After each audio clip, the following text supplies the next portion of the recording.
नमस्कार, मैं हूं doctor Gaurav Goswami, consultant oncologist Apex hospital. आज हम बात करेंगे लंग कैंसर के बारे में। लंग कैंसर पूरे विश्व में एक leading cause of cancer related death. इसमें ज़्यादातर जो पेशेंट्स होते हैं ये पुरुष होते हैं, लेकिन महिलाओं में भी ये बीमारी देखी गई है। लंग कैंसर का मोस्ट कॉमन जो कॉज है वो यूजुअली स्मोकिंग होता है, टोबैको स्मोकिंग, सिगरेट, बीड़ी, सिगार्स वगैरह।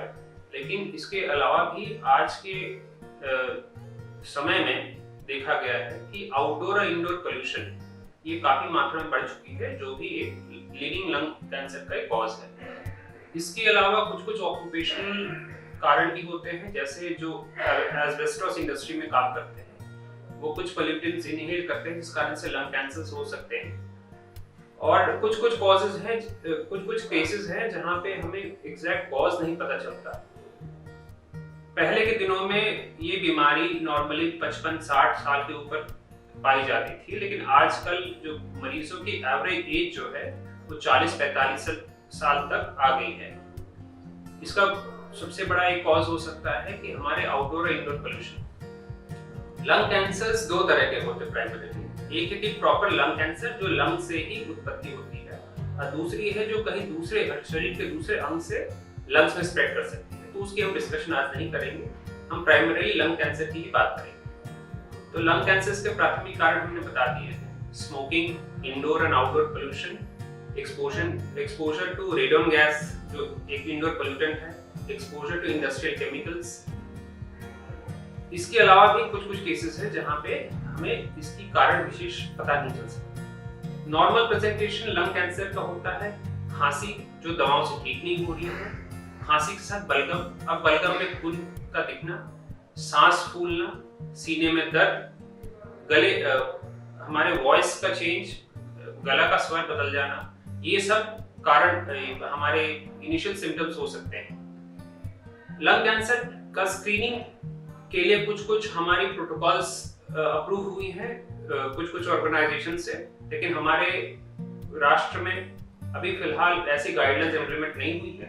लेकिन वेस्टर्न कंट्रीज में कई जगह ये अप्रूव है कि हम लंग कैंसर स्क्रीनिंग के लिए लो डोज सीटी स्कैन कर सकते हैं।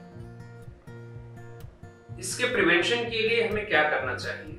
प्राइमरीली जो लंग कैंसर स्मोकर्स होते हैं, ये स्मोकर्स ही एक majority of the lung cancer patients present करते हैं क्लिनिक्स में। लेकिन ये लंग कैंसर चूंकि स्मोकिंग के कारण होती है, अगर आप छोड़ दें स्मोकिंग, उसके अलावा भी आपको रिस्क बना रहता है, लेकिन 10 साल में करीब आपका रिस्क जो है वो हाफ हो सकता है।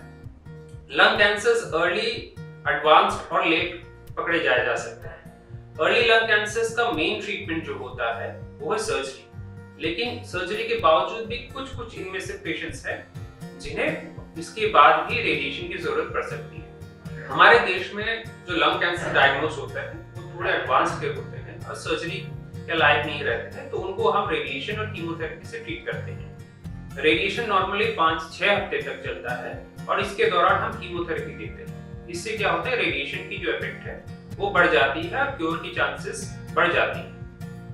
कुछ पेशेंट्स होते हैं जो लंग कैंसर्स बहुत एडवांस रहती है, जो दूसरे फेफड़े या फिर हड्डियों या फिर लिवर या फिर ब्रेन में फैल चुकी होती है। उनमें ना हम सर्जरी कर सकते हैं ना रेडिएशन दे सकते हैं। इन लोग का मेन स्टे होता है ट्रीटमेंट कीमोथेरेपी। रेडिएशन, कीमोथेरेपी और सर्जरी के अलावा एक नई ट्रीटमेंट भी आई है जिसे हम इम्यूनोथेरेपी कहते हैं। ये इम्यूनोथेरेपी काफी हद तक हमारी ट्रीटमेंट की रिस्पॉन्स और पेशेंट की बेनिफिट बढ़ा चुकी है।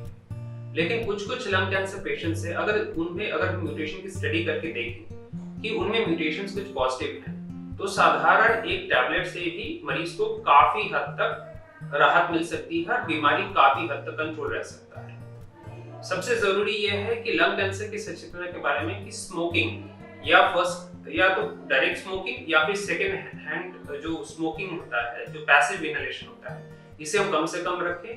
Indoor as well as outdoor pollution हम कम रखें। जो पर्सनल हाइजीन है हमें मेंटेन करनी चाहिए। मरीज की जैसे उम्र होती जाती है, यूजुअली लोग कहते हैं कि जो स्मोकर्स रहते हैं इनको स्क्रीनिंग प्रोग्राम से बेनिफिट मिलती है। तो अगर हम ध्यान रखें तो lung cancer is one of the most dangerous and one of the most lethal cancers world wide. तो हमारी सचेतना और हमारी अलर्टनेस ही इस बीमारी से हमें लड़ने में मदद कर सकती है।